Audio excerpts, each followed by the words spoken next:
wasn't until I actually got onto the south side and got up to have a look at it that I realised how really bad it was. It's the sort of thing you don't think is going to happen. That was a time that those of us who were there will never forget. Even today, in little nooks and crevices around the place, you'll still find mud that we couldn't get at in those days. And then about 6:37, it started coming back up again, and it just never stopped. I worked for 78 hours, and I was forced to stop because I collapsed on the spot and woke up in the general hospital. If there's 3 days rain, she's nerves. She's got the nerves and can't sleep, even though we are now living on a high area of the, we've got a house in a high area. The second rise of water, we came out through the roof. It's the only way we could get out. You just got out in time. We just got out in time. We believe that the house has actually been covered by water. We've lost everything we own. It happened since Friday morning. You've lost your home? Everything we have. Where did you live? 26 Cullen Street. But this is the way that number 26 at Cullen Street looks today. Yeah, but there's no house anymore, Frank. The 1974 flood certainly took care of that, didn't they? Sure did. Don, I suppose that these vacant lots are really one of the very few physical scars that are left, but the unseen scars will live on. Frank, the emotional scars will always be with Brisbane, I think. And the people of Brisbane will certainly never forget the 1974 floods. For many people, it will always bring back a flood of memories.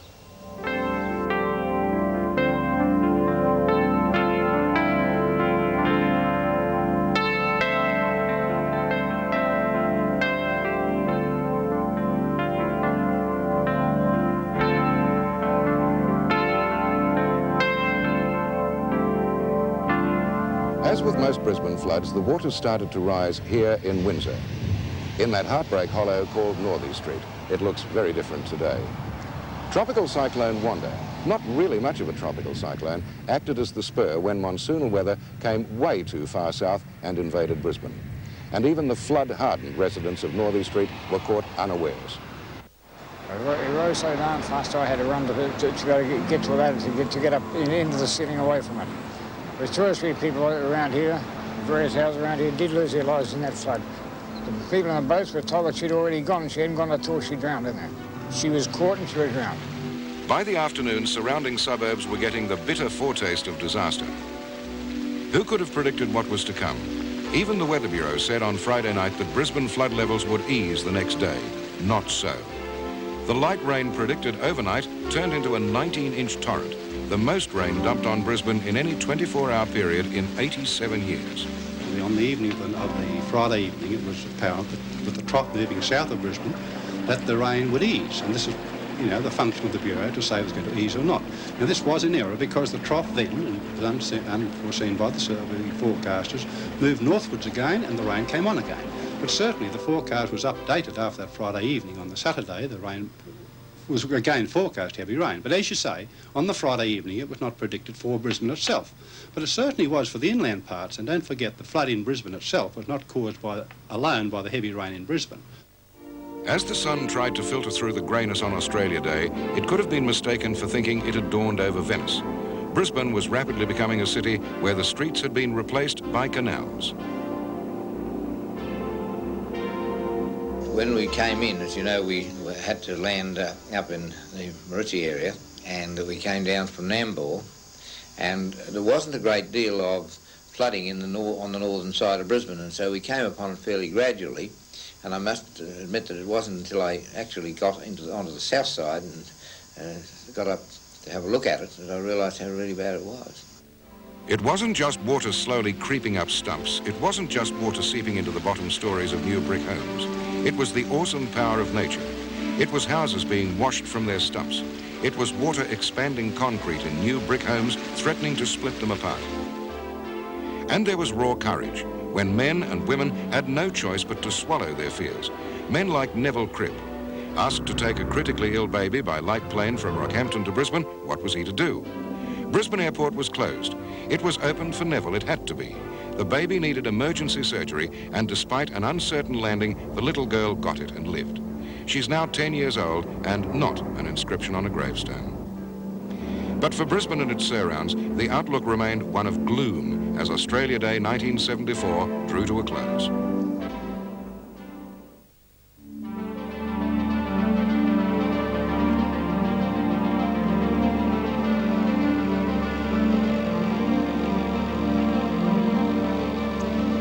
If I'd been standing on this very spot 10 years ago, my head would have been barely above water, and all today's noisy, bustling traffic would have been totally submerged, because on Sunday, January the 27th, the unthinkable happened. For the first time this century, floodwaters invaded the heart of Brisbane. Swollen by massive volumes of water from upstream and backed by a tidal surge, the Brisbane River ignored its banks and swamped the Botanic Gardens. It wasn't long before Alice Street fell victim, and one of the first properties raped was the luxury Park Royal Hotel. More and more of the city disappeared under the murky water. For many of the city businessmen, the reality of the situation suddenly became apparent. Well, that was the Sunday morning session. It became quite a joke because in a particular area here we were marking the wall. And my wife and I used to do the sessions in those days, and we said it got to our ankles, then our knees, and then our hips, and I thought then it's about time we started taking this seriously. And by Sunday afternoon, the residents of the new glamour suburbs, Jindalee, Jamboree Heights and Belbowery, took in the seriousness of the situation. They watched in horror as their homes became some of the worst hit residential areas. The Centenary Bridge was in danger of collapsing. A runaway barge tested strains the bridge had never been designed for. Finally, it was sunk by explosive charges. On the Brisbane River, a much more daunting obstacle. The giant tanker, Robert Miller, became adrift and cast a threatening shadow over the riverside blocks of units. The units escaped, and Brisbane breathed a sigh of relief as its errant journey was brought to a halt. But on Monday, it became apparent that lucky escapes were only part of the story. The tragic part was that the floods had claimed 5 lives, and the water was still rising. Monday, a public holiday. What a laugh. But it wasn't. The authorities brought home the reality of the situation with pleas to save electricity, save water, food and petrol. But for God's sake, don't panic buy. Don't clog the streets. And don't gawk at other people's suffering. Then, a threat to vital communications. The Army and Fire Brigade combined forces at the Central Telephone Exchange in Elizabeth Street as they battled to keep water away from vital equipment and to prevent the city's communications being cut off. They won, but another lost. The flood's latest victim was found, drowned at Milton. Brisbane was playing an unwilling host to one of the worst disasters in Australia's history. Tuesday, and a glimmer of hope for the beleaguered city. The floodwaters were falling. But the good news was coupled with bad from the authorities. 20,000 victims from Brisbane and Ipswich would not be covered by flood insurance. Particularly hard to swallow for Ipswich, where the grim picture for that city was only now beginning to appear. Marooned for almost a week, its people had battled the Bremer River and the Brisbane River combined. In some places, almost whole streets of homes had been swept from their stumps. It was a tragedy beyond belief. And a frightened people found it difficult to comprehend the warnings. In shops and supermarkets, panic buyers made their presence felt. Stocked shelves literally vanished. The last chop might be the last meal. Who said tomorrow might be better? But mercifully for most, it was. The Brisbane River had grown tired of its unfamiliar position over its banks and began to retreat. But it left 3 more bodies and 4 more people still missing. And as the waters receded, some homeowners could have been excused for thinking that the water blanket was a blessing. Those who'd never seen a flood couldn't have imagined what it would leave behind. A legacy of mud and debris had replaced the water. For many, the real heartbreak was only just starting. Where walls and floors withstood the cruel invasion of water, furniture, and priceless personal possessions wallowed in a sickening sea of despair. But people refused to wallow in self-pity. They took it on the chin. Those not in trouble rallied to help neighbours, friends, and complete strangers. They toiled tirelessly, then often disappeared, satisfied, not wanting thanks. They were the men and women in small boats, plucking people from rooftops, braving the angry waters to save livestock. Well, we used a speedboat and a dinghy, and one chap in the dinghy would lead the horses out until they were almost afloat, and he'd give their heads, twist their heads until they got on their ribs, and I'd push the throttles wide open on the speedboat, and they'd actually slide on their ribs straight across the creek, which was about 30 feet over the road at the time. The episode on Centenary Road was a house there. I was at midnight, and I asked the people if they were all right, and they said yes, they were quite safe. Well, I said I'll be back at 5 o'clock in the morning and rescue them. So I came back, went home, had a bit of sleep, came back and launched the boat, came back in the morning and took them out of the window of the top story of the house and took them to dry land and took some of the people to my own house. Yeah, I worked very, very hard, not really conscious of it at the time, but I worked for 78 hours and I was forced to stop because I collapsed on the spot and woke up in the general hospital. For most of Brisbane, it had been a time of sleepless nights and nightmares. Many would live with a flood of memories, memories of heartbreak, loss, despair. But most of all, memories of how the city fought back and survived one of nature's greatest assaults on its security.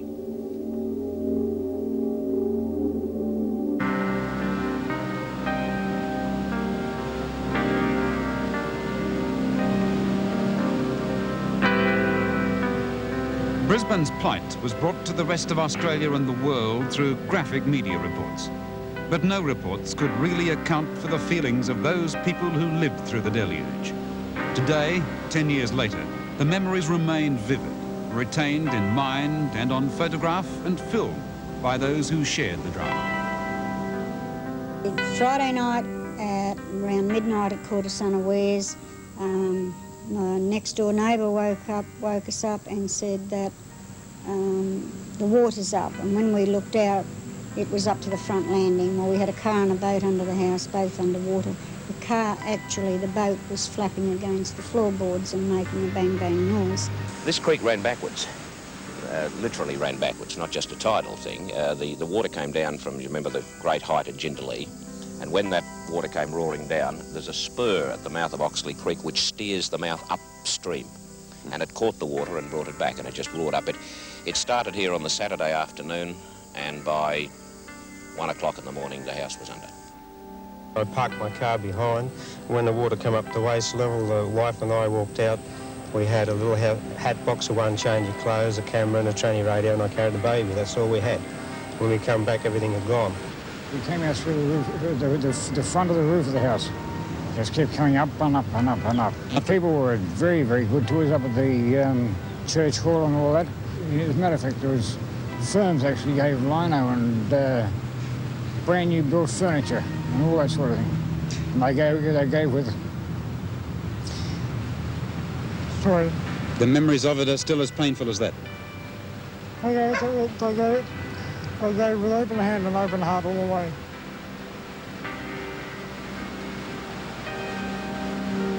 Well, I saw it took on a debris covered with black snakes, and also came down. Unusual thing that came down was 2 houses. Complete houses? Complete houses. Roofs down. and all? Roofs and all come down, tangled up in the electrical power wires which come over the river and tore the whole lot down. It blacked you out? Blacked it, we were totally plunged in blackness, and then we were in trouble. But fortunately, everything came over. We never lost no stock and no one got drowned. The drama of it all, it's something people don't want to get involved in, but when it strikes you the first time, you're a little bit lost. And if it wasn't for the customers of this hotel, we'd probably still be getting mud out of places. It came here on a Sunday night during the night, and my wife and I were sitting up in the veranda and watching it grow, and we left here on Monday afternoon and returned on the Wednesday afternoon. them. I think the funniest was when I woke up in the morning to find a 40-foot boat poking into my front room. I don't think that's ever happened to me before, and I hope it never happens again.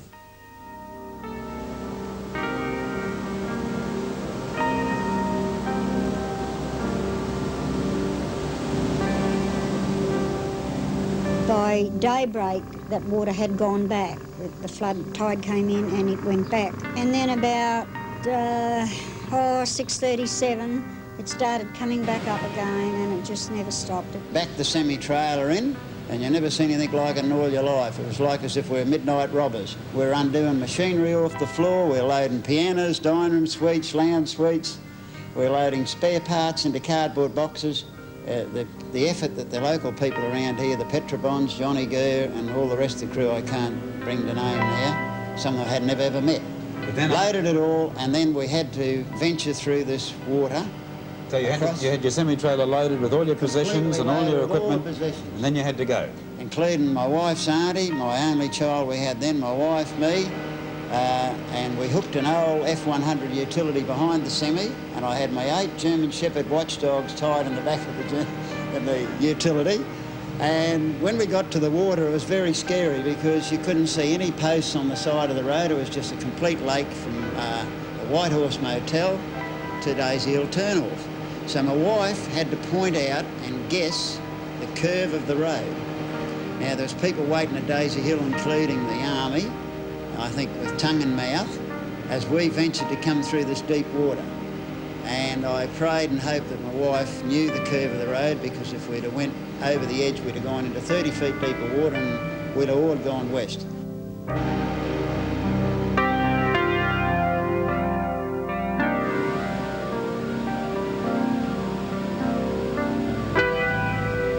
Well, I think the clearest recollection I have is that we were trying to keep the radio station on the air, and suddenly I went home, and there was my home underwater. We had a little tin boat that a listener was about to win in a competition out the back of the station here, and we took it out there and actually drove it over the roof of the house. And there was a certain air of unreality about that. I saw it, but could hardly relate to it.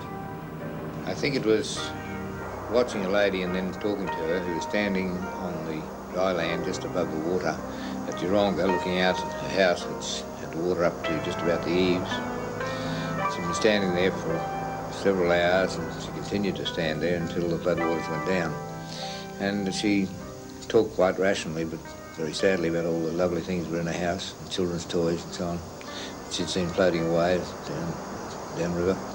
And I think that was perhaps the most striking moment of the flood, as far as I was concerned. We sociologists are meant to know something about disasters and floods, but quite frankly, when it happened to me, it wasn't any damn use to me whatsoever. For the Member of State Parliament for Mount Cootha, Bill Lickus, the flood provides memories that cost the lives of 2 young soldiers, and very nearly his own.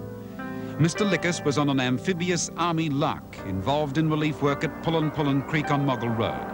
The swollen creek waters had risen almost 10 metres, perilously close to high-tension wires, carrying 110,000 volts.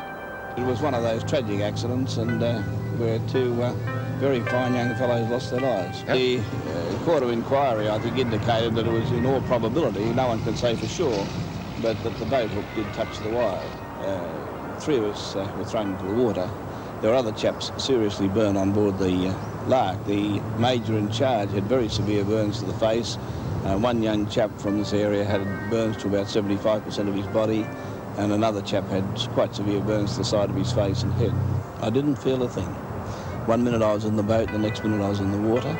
Everything appeared to be brown and then light, and obviously that was my coming up from underneath the water. And on the surface I was rather dazed for a while and managed to swim out. I knew that I had to pull with my right hand to inflate the life jacket that I had on, and each time I moved my right hand, I moved my left one. I couldn't coordinate the two, but once I started to swim, I found I could coordinate again. Mr. Lickus earned the Queen's Gallantry Medal on that day as he attempted to aid the young men in the water. Regrettably, his efforts were in vain. Both young men were dead. A tragic chapter in a flood of memories for the people of Brisbane, a flood that was to leave still further heartbreak in its wake.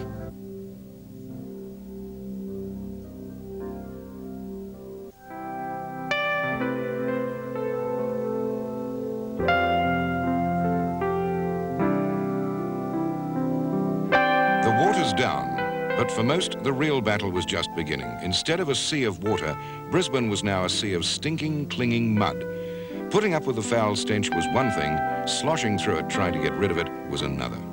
Going around Brisbane by car later, and all the many people cleaning out their homes, the mud and the stress that caused, and the loss of money and so many other aspects of it. I flew in a helicopter roundabout. We tried to organise day and night provisions, help, support, boats and so on. That was a time that those of us who were there will never forget. We got rid of it in about 3 days, the actual cleaning of the walls and floors and that. But even today, in little nooks and crevices around the place, you'll still find mud that we couldn't get at in those days. Immediately, if I could have, I would have driven back to Sydney, but the roads were blocked off, so we couldn't get away. And after reflecting on it for a while, I realised I got the land and got the mess to clean up, so we got with it and got stuck in it and cleaned it up. So many people came with so willing. They didn't care how muddy they got, how smelly they got, or, you know, they were just there. They couldn't find parking when they parked in other streets and walked blocks to come to help. We also organised the gangs who went in to clean up the houses in this area. And in point of fact, that's where it started, in Doug Sherrington's office. We put a call across radio stations 4BH and 4BK, I think it was at the time, and 4KQ, and to ask for volunteers. And we had so many people came into the area, we were able to suggest that some of them went into other areas.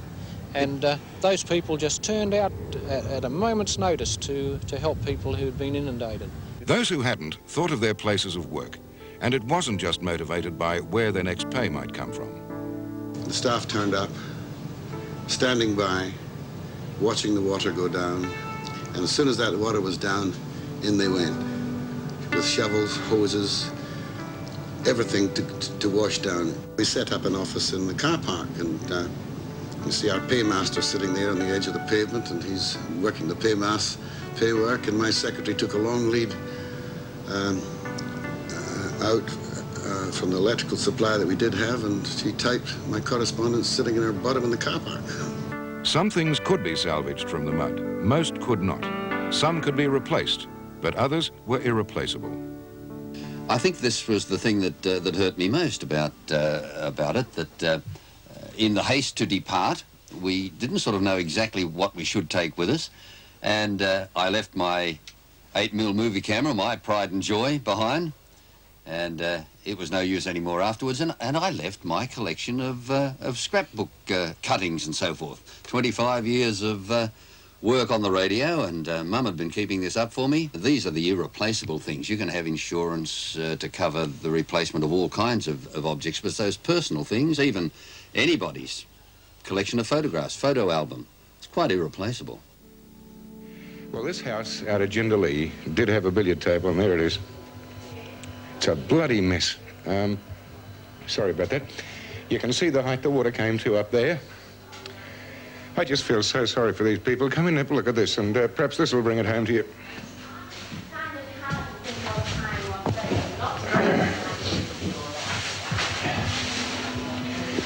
I don't know whether you're like me and you love books, but I love books. And this house has a library that, frankly, I would be very proud of. Currently, you can't even get the books out of the library. That's the sort of thing these people have lost in this flood. It was an emotional experience for all who had anything to do with the suffering. Here at Channel 9, right here in Studio B, we held a national telethon to raise funds for the victims. The telethon here at 9 was a hastily arranged affair. It had to be. And take into account that thousands of people had no lounge rooms to sit and watch television in, and thousands more were too occupied with their own despair to take time off to watch it. And it's clear just how magnificent Australia's response was. Millions of dollars were raised as we showed viewers firsthand just what a disaster it was. Just to reinforce to you people watching in all the eastern seaboard states and in South Australia, just to show you really the effects of what has been called a national calamity, a national disaster, and it is. This goes beyond the tragic. This is a national calamity and a national disaster. Goodness only knows how many $1 million will be needed to get it back into shape. We're at the corner now of Whitton Street and Bridge Street, and Mr. Merrifield's house is one over here that's been extremely badly affected. How far over the roof did it come, Mr. Merrifield? About 6 inches over the roof. What's the inside of the house like? Well, it's not too bad now, but it was pretty muddy in there, I believe you me. How about your furniture and personal effects? Most of the furniture we lost. It's just ruined, that's it. There's no way in the world you could ever renew it or revamp it? No. Very little of it. Kitchen suite was about all, that's all. Mr. Merrifield, even your yard appears to be, I would say, the worst affected we've seen so far. How much mud do you feel is over the surface of your ground? That's a good estimate. I'd hate to estimate how much is there, really. Oh, I suppose there'd be 3 or 4 tonne at least. Clem Jones used his own personal appeal to raise more money, and there was no hesitancy from the fortunate in shelling out for the unfortunate. I'm instructed by my board of directors to advise that the company will donate $25,000 to your flood disaster appeal, and that a similar donation is to be made to the Gold Coast Council. My board expresses its deep concern at the disaster caused by the floods and hopes that the extensive damage to your city will be quickly repaired. Stop. It also expresses its sympathy to families who've lost lives and property in the disaster. Stop. Frederick G. Dodd, Secretary, Hanover Holdings Limited, Melbourne. I think we must express appreciation for that sort of donation, and I hope that it will be followed by other of our major entrepreneurs, business houses and industries. As the weeks passed and the mud was slowly shoveled, swept and hosed away, it appeared the ordeal would soon be over. But that wasn't always the case. Well, I think that this was the hardest thing that you had to bear, was that after a little while, and a short while actually, the rest of the world assumes that everything is over and things have returned to normal. But people were living in tents. We hired a caravan and had to go through the whole reconstruction of a home. And that, of course, that ran for weeks and into months before you could get things back to shipshape order again. What might seem the little things gave inestimable pleasure. On Mother's Day following the flood, my daughter scouted around, my daughter that's living here with me, I'm living here with, and all my relatives and friends, and got photos of the children growing up and wedding photos and that, and presented me with an album of photos, which I was very thrilled about. Positive words, but any sense of thrill turned to chill for many people.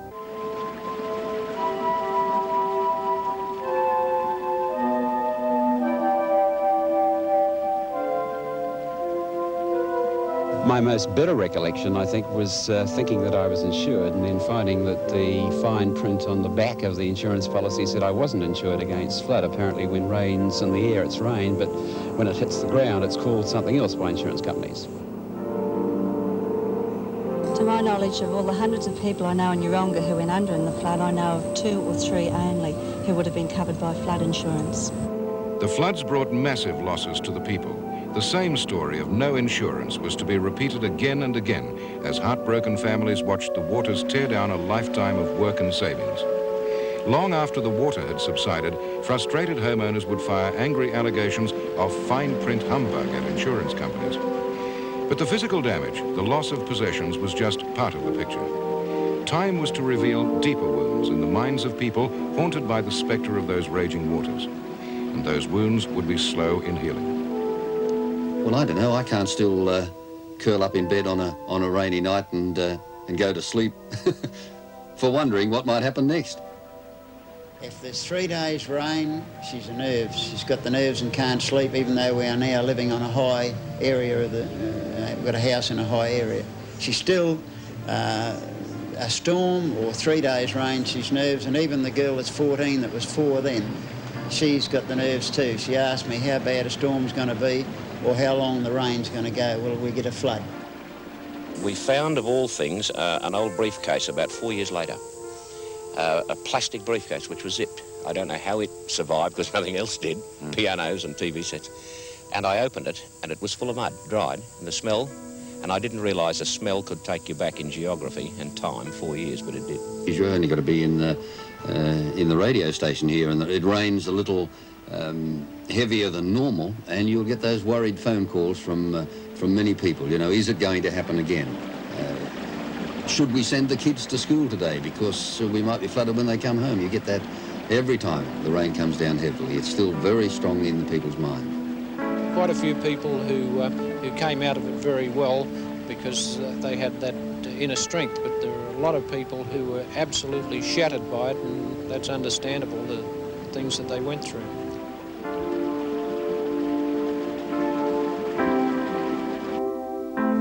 Disaster relief tends to look at people's needs rather than their losses. And so people may have received what they needed to feed themselves, keep warm, clothe themselves and so on, but what they were responding to wasn't so much their needs, but the losses they'd sustained, and sometimes, of course, those were absolutely colossal. On the whole, the symptoms were worse in women than they were in men. I think probably because women were, in many instances, left to contemplate the damage to their homes long after their husbands had returned to work. And we have some supportive evidence for this because we found that if you looked at men who'd retired, who were over 65 and were at home, that their psychological symptoms were very much the same as those of their wives, which gave some support to that. I think kids were initially fairly badly affected by floods. They had nightmares, they thought about it, but I think kids are pretty resilient, and after about 14 months, you usually find that they forgot about the experiences.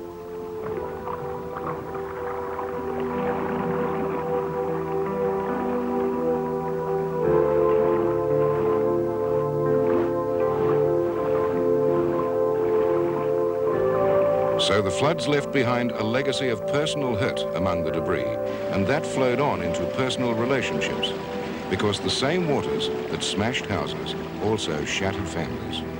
I think people mostly felt they just had nothing. Nothing was left. No home, no possessions, and worse than that, suddenly the family just wasn't there. No one was there for each other anymore. I think the flood was probably the symptom. And what was happening was people were concentrating on possessions, getting houses, getting things to put in the houses. When they lost all that, they'd forgotten who the other person in that house was, you know. So the relationship wasn't good. There'd not been the sort of support and focus on the relationship prior to the flood, and the flood brought all those symptoms out. There has become increasing awareness now of the psychological aspects of natural disaster, that people continue to suffer symptoms long after, you know, at a physical level they've recovered.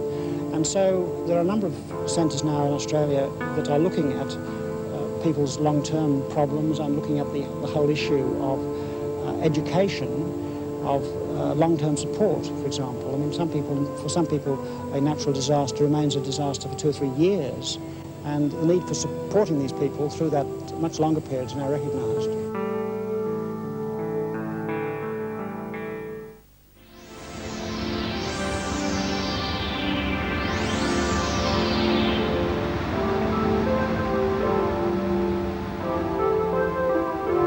No one should have been surprised when the massive floods hit Brisbane. We'd been warned. We knew Brisbane was subject to flooding before the city was even founded. The Aborigines had told Oxley when he first sailed up the river. And there was no doubt left 70 years later, in 1893.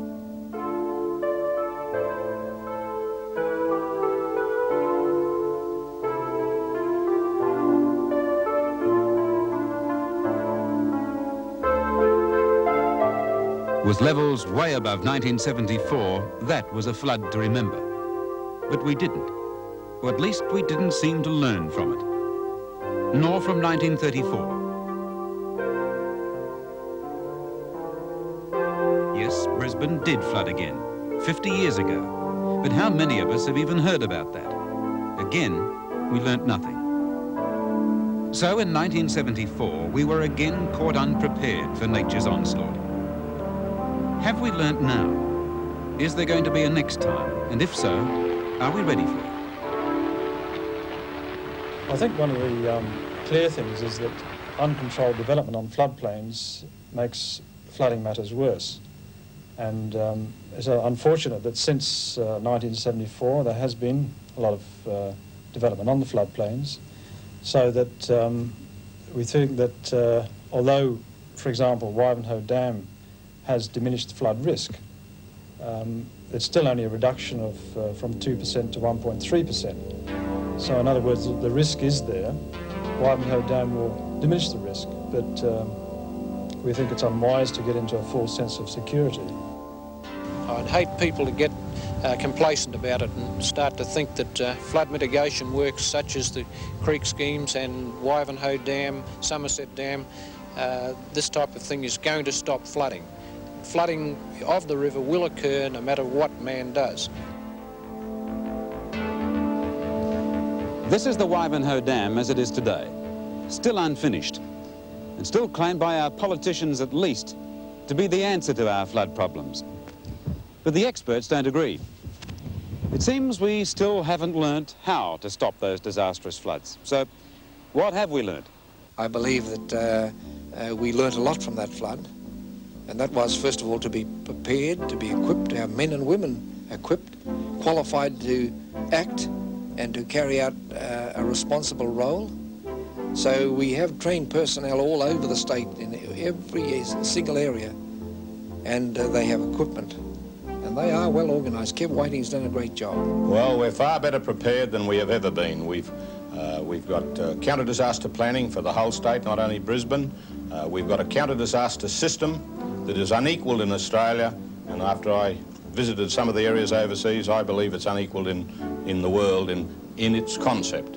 And its concept is that the government, all levels, the people get together to cope with the situation. And I believe we're far better prepared than we've ever been, well, we were 10 years ago anyway, and I feel confident that we will be able to help the affected community much better than we did in 1974. We have now the power to refuse subdivision of lands which would be inundated by a flood of the same magnitude as 1974. And of course we've done a lot of flood mitigation on creek systems, but that won't stop river flooding. The main thing is the SES organisation which has been set up, and that's tremendous. But is an improved disaster service to give aid after the event really the answer? Simply relying on disaster relief sounds like shutting the gate after the horse has bolted. And if there are other answers, are we prepared to listen? People's attitude towards natural disasters is pretty well the same all over the world, whether it be in Udine in Italy, whether the earthquakes, or in Bel Air in California with the fires. And no matter where it is, they want to stay where they are, and they're prepared to take the risk. Always be anything from 90 to 100 feet deep, all that water. And those houses behind, you can see in the distance, was one sheet of water. And there was the river roared across there. And what's worried many of the old people are living around here, because a lot of those people don't realise the volume of water that's behind here, and that's going to come again. That river will come down as high again in flood. Well, can we at least expect more warning next time?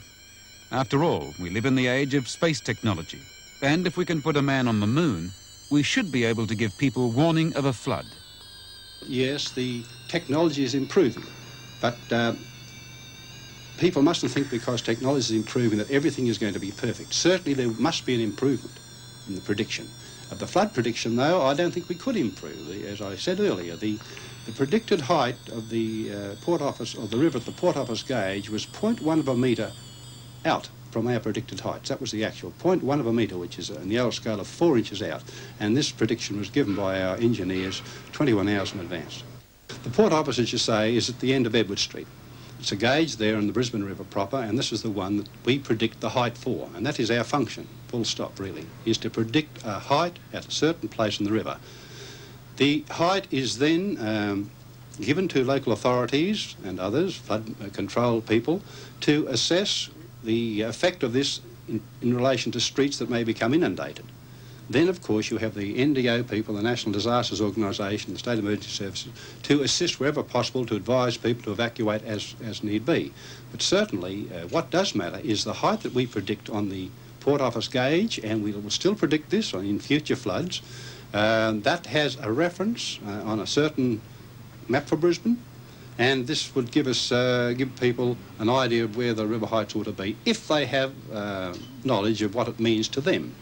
Now, there are maps available. They have been published, and I very much doubt if people in these low-lying areas do have them. They are available at minimal cost, showing just what this does mean in relation to their particular areas. It's also up to the individual, it seems, to ensure that they have adequate insurance cover, that they're not tripped up on the fine print. And it seems lessons have not been learnt in that area either.